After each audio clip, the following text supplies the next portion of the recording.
என்னை நீ பூமியில் நட்டாயே, ஊர்கண் எந்த நீலே பட்டாலும் உயிர் நோக துடித்தாயே.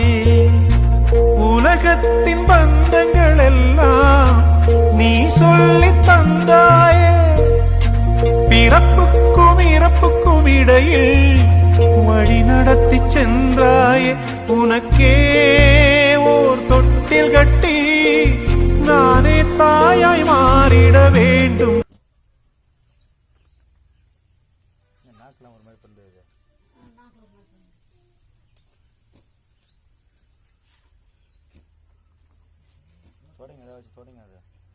தண்ணி மூக்கு இப்போ சவுண்டு கொடுக்குது.